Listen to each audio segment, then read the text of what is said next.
new Speaker Johnson, who is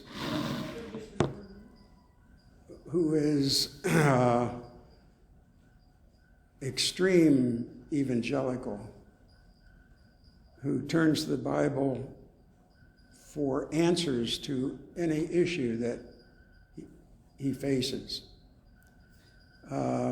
Because when you read the Bible literally, it's got answers in there. Yet, when Donald Trump lost the presidential election, the new speaker was the person who was the head point man in getting high-profile lawyers to figure out ways to keep him in office. He has just endorsed Trump again. Hard for me to figure out how someone who is Christian could do that. That's just my personal views on tape. But we'll see how long he lasts, because the only way he can keep the government open is to cooperate with the Democrats. He had to close. They were supposed to stay in session until Thursday, but the ones those 8 at that right, they got so angry today that he shut it down and sent everybody home for Thanksgiving. Yeah. And compromised with the Democrats to get something to the Senate. So we'll see. And now, I was pretty surprised yesterday too when I read that, 2 Democrats voted against the continuing resolution, but 92 Republicans voted against it. I mean, that was pretty shocking to me, because only like 6 or a few had said they were going to vote against it. But I guess because the Democrats did vote for it, that a lot more didn't vote for it. That was pretty surprising to me, when I saw that. Wow. yeah. Because they hadn't declared, in other words. So it also depends, the package, they approved the budget, what they included. Yes. We don't know. I haven't seen the whole thing. Doesn't include including the anything more than the very basics. Yeah. But I think the dysfunction of the Republicans bodes well for Democrats regaining control of the House. I really think that Democrats can regain control of the House. I don't think so, Larry. You don't? But some of these districts are so ensconced, no matter how you vote. But I'm talking about. I wish. I'm hoping you're. I'm talking about the districts that go back and forth. Yeah. And a year ago swung Republican by narrow, but I think they'll swing back. I would hope. And the Senate's the problem for the Democrats. Yes. Manchin resigning doesn't upset me. He was going to lose anyway to the governor. And so I think he's saving face by resigning. Yep. Plus he made his money, as you know, off fossil fuel. Yep. And it bothers me that the press always referred to him as a moderate. He's not a moderate. He's a very conservative Democrat, but he is very conservative. There's nothing moderate about him. He wants so much of what. Yeah. Joe Biden, the Democratic leader of the House, they're moderates. But anyway, so I think it's going to be difficult to retain control of the Senate. Democrats have to win Montana, where they have an incumbent, Tester, who's very popular, and Ohio, where Senator Brown is running for re-election. He won election 8 years ago, was re-elected in Ohio 4 years ago, and I think he can win given November 7th Ohio results. I think women are going to turn out very heavily for Brown, and so I think he can pull that off. Interesting race in Arizona.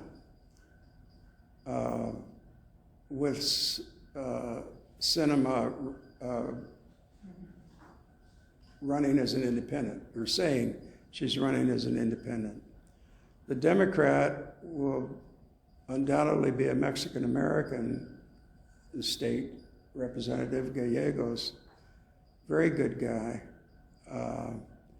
And the Republican will probably be Lake, the same woman that was defeated for governor, a real Trump person, who has become more solidly Trump person. She still hasn't admitted she lost the governor's race. So, similarity there. Now, I just read a poll today showing that if Sinema runs as an independent, she could likely take more votes away from Lake than Gallegos.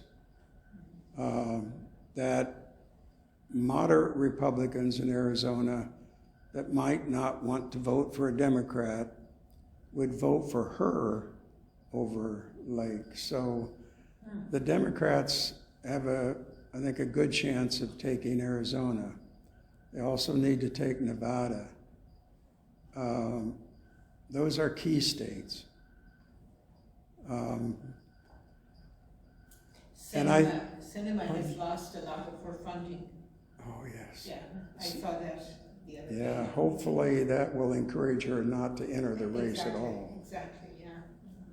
But she was just always like a Manchin, just always had to be in the news and was always against whatever the Democrats were doing. She got enormous amount of money from the pharmaceutical industries. Yeah. Enormous amount of money. But yet, as they say, as conservative and as fossil fuel as Manchin is, he still voted for the act that was passed. Yeah. And so, that will be missed. I've been I inundate Anna and Susan and Ruben with ESG articles. I mean, the challenges of ESG. And, the Republicans that are running out of cultural issues, are kind of latching on ESG now as anti-capitalist and as the worst thing economically since sliced bread. I think to some extent they are doing the ESG movement and people like ICCR and SRIC a favor.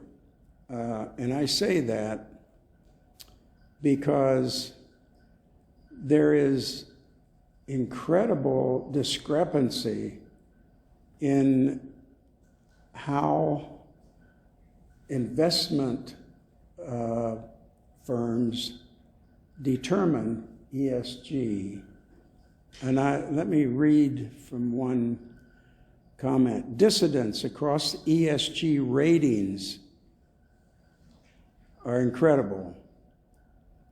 Currently, not only approaches, but objectives, methodologies, and indicators vary significantly, making it difficult for customers and investors to appreciate precisely what and how ESG metrics should shape investment decisions. So I think the attack on ESG is forcing investment strategies to look at these discrepancies. Let me give you an example they have here. ESG ratings are immature based on the structure and dispersion of methodologies.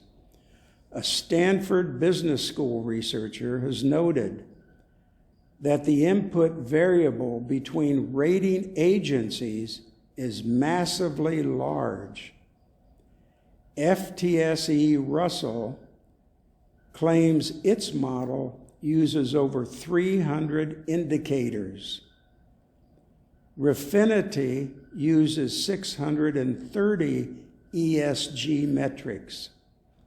And S&P Global uses 1,000 underlying data points. So there is an incredible lack of standardization within ESG. And that's problematic for companies reporting that information.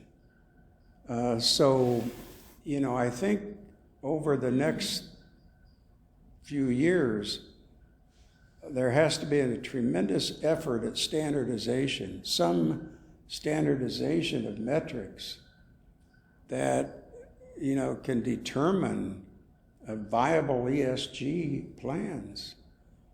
That is, to me, very serious. And there are some positive aspects to socially responsible investment, and I think green energy is still going to grow in terms of young people who might start investing, old people like myself that want to emphasize climate because we're concerned about grandchildren. And so I think the green energy movement is here to stay, and that's positive. Big issue that you work on, executive remuneration. That's, the absurdity. Of course, it's not only CEOs. You could also talk about Texas A&M paying a coach they just fired $77 million to say goodbye as he leaves the campus. $77 million. And alumni are willing to pay it, which is mind-boggling. Now, what could that have done for scholarships, for first generation, for so many important programs that A&M does well regarding the environment. It's just mind-boggling. But the discrepancy, the billionaires that now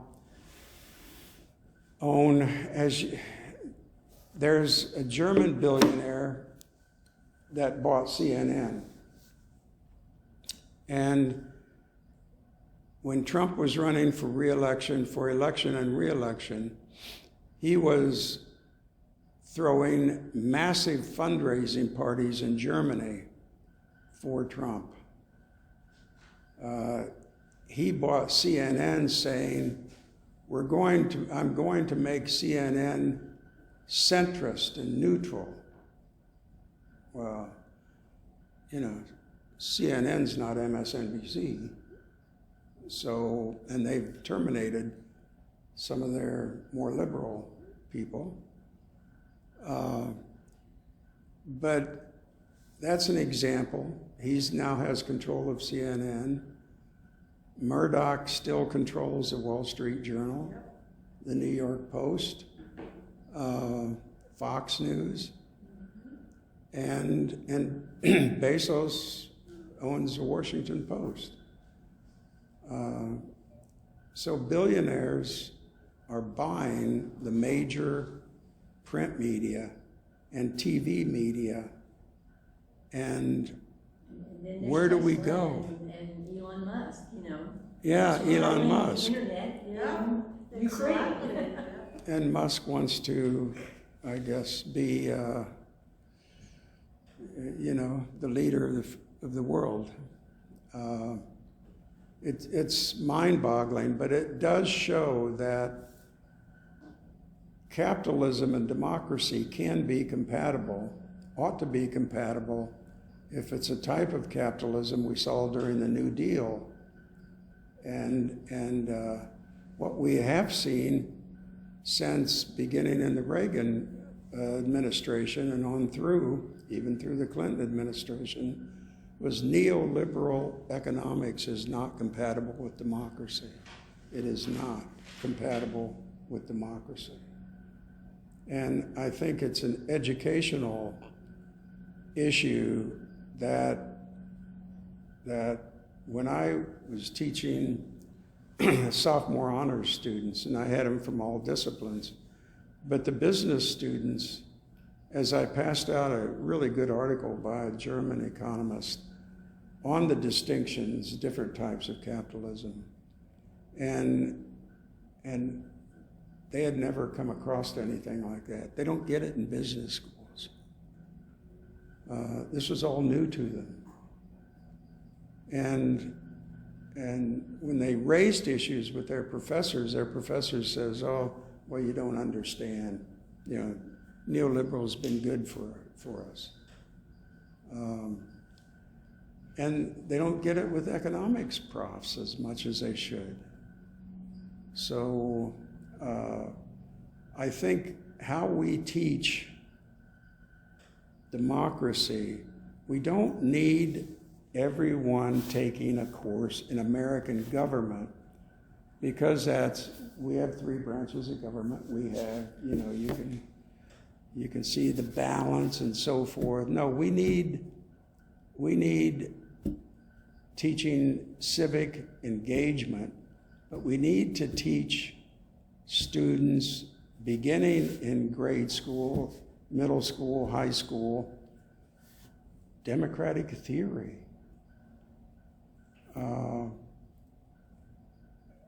Because they believe, well, we have a balance of power. The House, the Senate. Look, by 2045,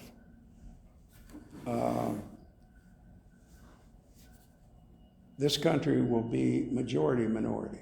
I mean, whites will be a minority nationally by 2045. By 2045, also 70% of the population will live in urban areas or, metro areas. And heavily people of color will be in that group. Now, what that means, if you have 70% of the population living in major urban areas, they're going to be living in 8 states. Well, you got San Antonio, you got Houston, you got Dallas, so you got 3 big areas here. So they'll be living in 8 states. Now, those 8 states will have 16 senators. So where are the other 84 going to come from? States with overwhelmingly white populations. Right now, you have the biggest obstacle to long-term democracy is the U.S. Senate. It would take a constitutional amendment to change how senators are elected. But California, around 40 million people. Texas, 20 million. Both have 2 senators. Wyoming, 670,000 population, 2 senators. South Dakota, North Dakota, 2 senators. Montana, 2 senators. I mean, you have a few states where they only have 1 representative in the House, but they have 2 senators. Now, they're going to control the judicial appointments. And, it's a way of Republicans saying we can continue to win elections if we function well as a minority party, just in those key electoral states. We don't have to get a majority of the vote. We can lose by 7 million votes. We can lose by 10 million votes. We can still win. That's the danger. So, and a wonderful political science prof, political theory, Danielle Allen, D-A-N-I-E-L-L-E, Allen, African American. She is incredible. Turn that off. And she has been leading at Harvard University a grant to how to strengthen democracy. She thinks we need to dramatically increase the number of members of the House of Representatives. Because, yeah, well, they all, every 10 years, they represent about the same number, but they're now representing so many, each district, that they have no way of maintaining any kind of relationship with them. So we need smaller districts. That would mean the smaller districts, as the population becomes more urban and more people of color, that they would be more adequately represented in the House. You know, that would probably take a constitutional amendment, but she's, you know, if you look at her, just Google her, and Danielle Allen, democracy, and she's got lots of YouTube lectures. I've used her, you know, one of her books in my class for several years, but she's really leading a really good research project, and that they're coming up with curricula for elementary, middle school, high schools. So they're actually implementing this in some states. Massachusetts, I think, has adopted much of it. And then it will send you to links at other universities that have kind of democracy institutes.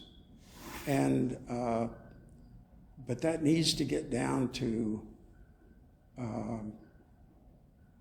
smaller universities. It needs to get down to the St. Mary's, the Lakes, the Incarnate Words, Texas Lutherans. It needs to get down to that level.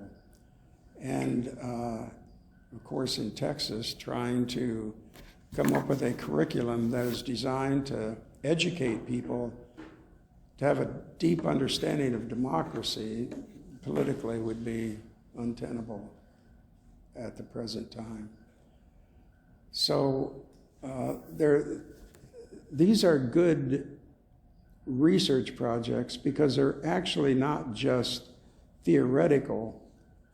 In her project, the group of them that were the main core group, they went around the country talking to people. And they, you know, in small groups, in homes, and tried to come up with a curricula that could be acceptable to various folks. You know, on whatever wing they're on. And I think that's really positive, and you know, more of us have to know about that. And how ESG fits into good civic engagement, good civic participation, and is an effort to make this country more democratic, and to move us towards a form of capitalism that really is compatible with democracy. I think that's crucial. It's critical.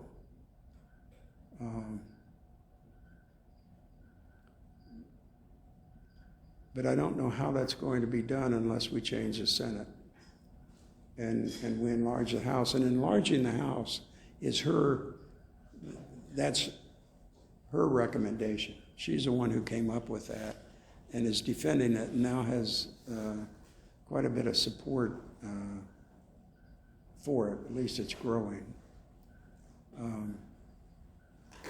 So that's kind of where I'm at, trying to find hope in the midst of what we think are really dark times. But again, I think Democrats can win the Senate by one vote, if it all goes well, and or with a tie where Harris is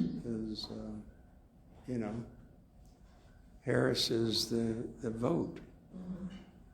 So the difficulty, like how I see, like with the anti-ESG is that, like with Texas, they have a list of all the companies that they cannot have in their portfolios. So, and now they're taking action against universities or whoever have those companies in their portfolio. I mean, it's a huge list. it is. Certain banks cannot be, bidding on the bonds and, that whole market. And, Citi is one of them and others. There's another big one. I can't remember whichever one it is. I mean, this is big, big stuff. And then, like, our votes, because of all of this, our votes went down on an average of 8%. Because BlackRock, on State Street, all the ones voting, they're scared to vote with us because of all this back and forth on, are you with us or against us on ESG? And that affected a lot of the votes for 2023. And we'll have to see, if it's going to even be more in 2024. But that's 8% is a big chunk for us because we have to get these higher numbers now. Yeah, they made it into a binary issue. Good, bad, good, bad, good, bad. Yeah. And that's why I think ESG really needs to work on standardization. And once you have standardization, then I think you can make a stronger case.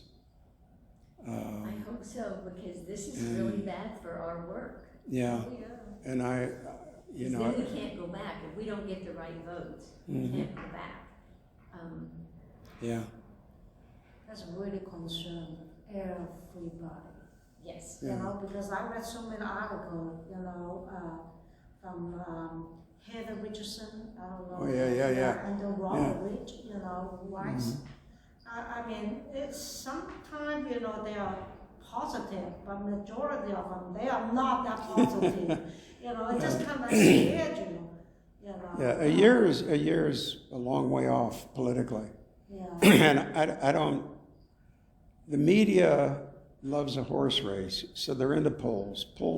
It's too early. You wait till you get down to the actual two candidates, and then start running polls. But they ought to stop polls like some European countries do.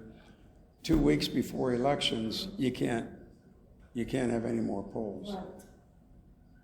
And we keep doing them right up to election day.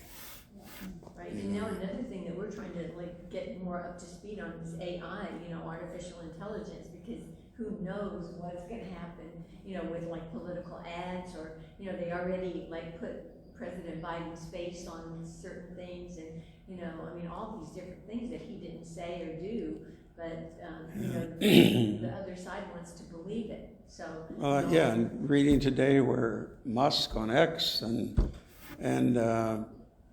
with Facebook, they're allowing ads, commercials that still are election deniers. That Trump actually won the election, and they're allowing them. So where are the watchdogs? So it's I don't know. Young people, they're not on Facebook anymore, so we don't have to worry about them being influenced by Facebook. A lot of people drop out. I don't think they're even on X anymore. They're on to other stuff that I've never heard of. I don't know. You know what they're on to. I haven't the foggiest what they're on. Facebook is old things now. Yeah. A lot of young kids doesn't even look at that anymore. Yeah. No, it's drop out, But So- what can we do? This is one of the things, we want to have a hope, but what can we do?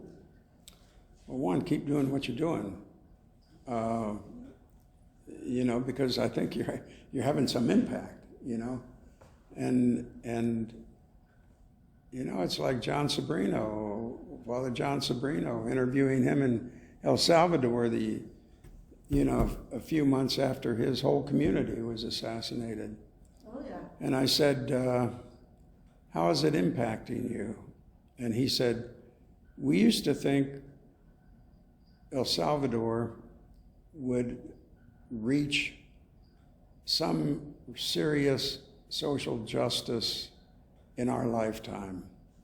Now I know that's not going to happen, but I only have to work harder. Yeah.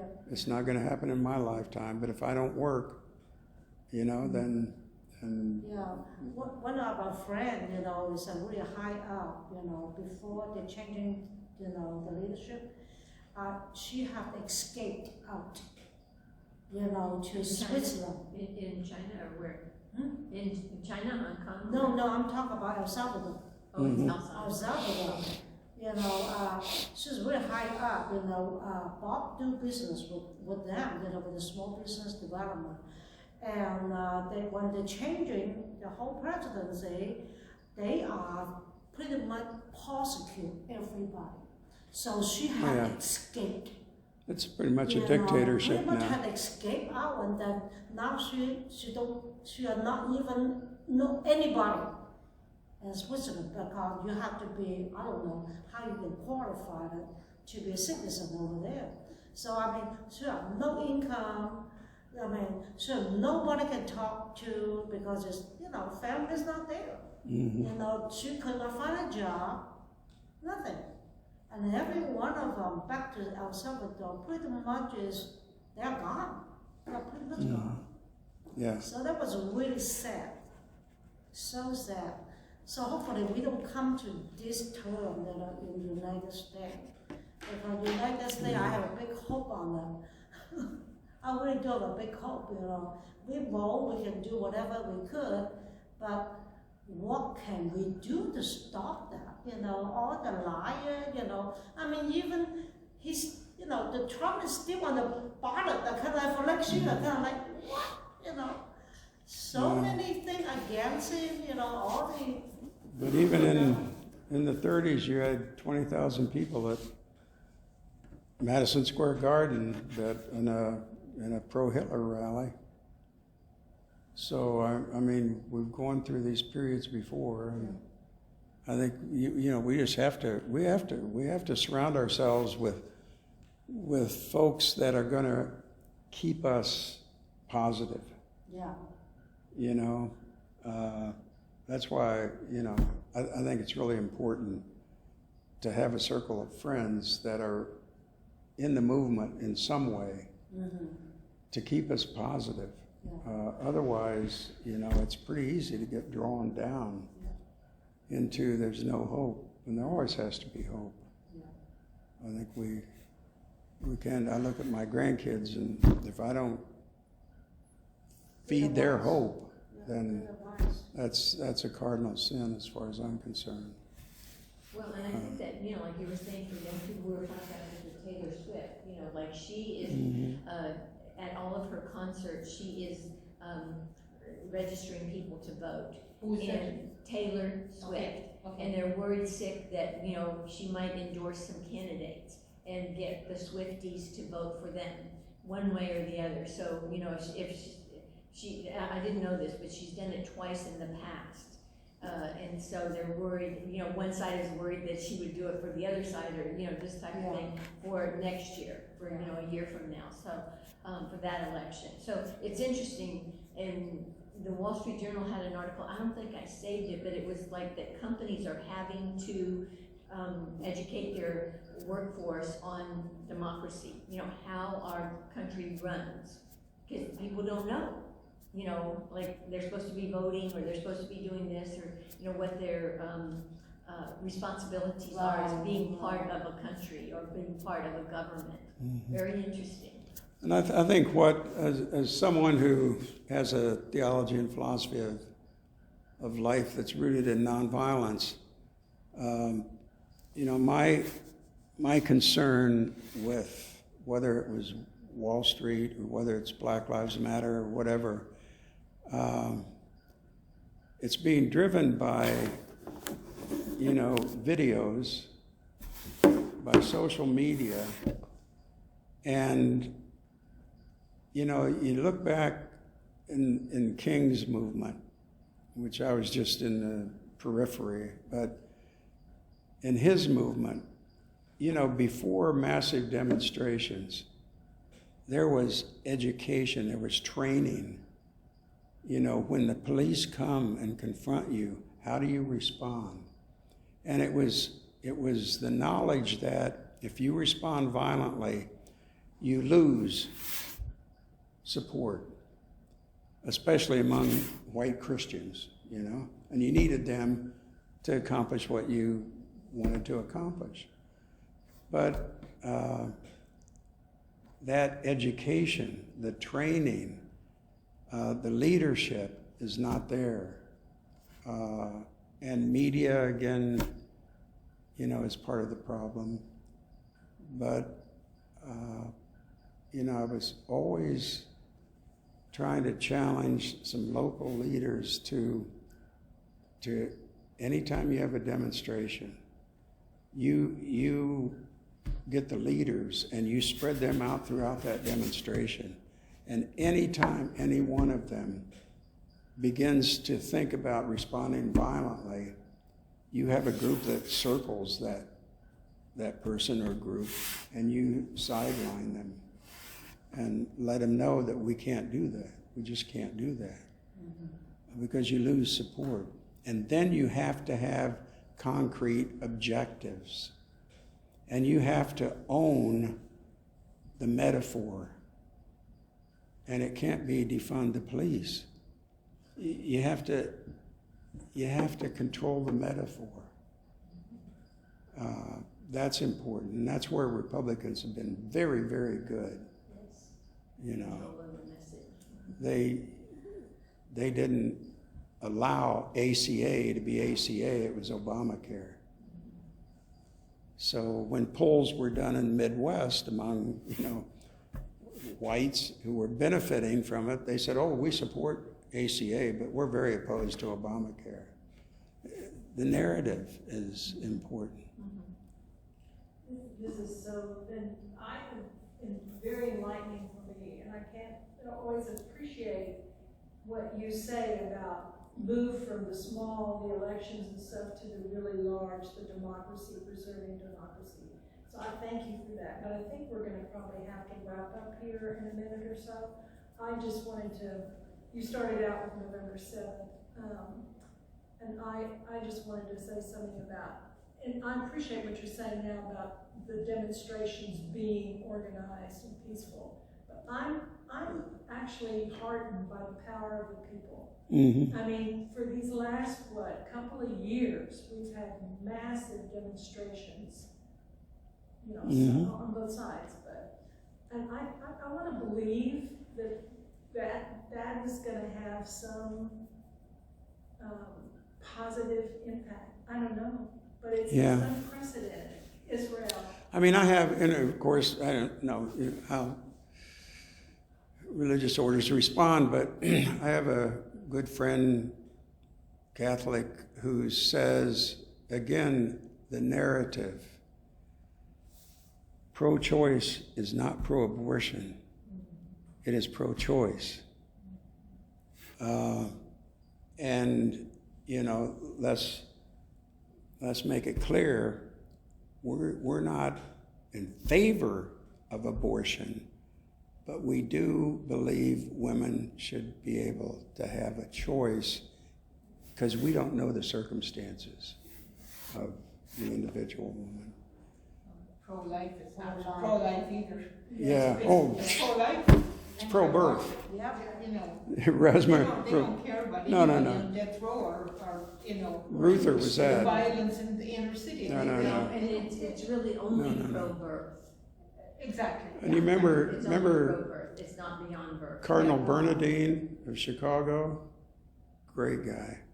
But he came up with the patchwork quilt, you know, that you have all these issues, and if you are pro-life, it's like a patchwork quilt, and it goes from conception to birth up to death and capital punishment. You can't be pro-life and support capital punishment. All these issues that you're talking about in between, they were all part of this patchwork quilt.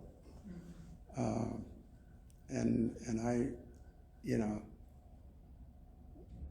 yeah, I just thought that was, now that's a clear image that people can take and understand. So, no, I thank you for Thank you. Yeah, we Well, really good dialogue, appreciate good that. discussion. Thanks for coming. Oh, yeah. You'll share your wisdom, and it's always to me just hearing the way you can synthesize things and move us in a direction of thinking. I mean, you know, we are talking about nonviolence and such as well. So it's really Yeah, but I think standardization of ESG metrics will do a lot in the context of really the button issues that are out there today. And climate change at this conference was just, the Europeans are radically talking about, every time we talk about, what about this, how's this going to affect climate change, blah, blah. They're really much more oh yes, angry, I think is a good word, about the situation that many of us are. But it's the language, again, it's the message. right. So if ESG could be standardized to say, what does that mean? A lot of people don't even know. But No, they I don't. think too, it's all about the way our language, and it's all about the story, and it's all about the metaphor. Yeah, And yeah. we have to start telling our story and talking, you know?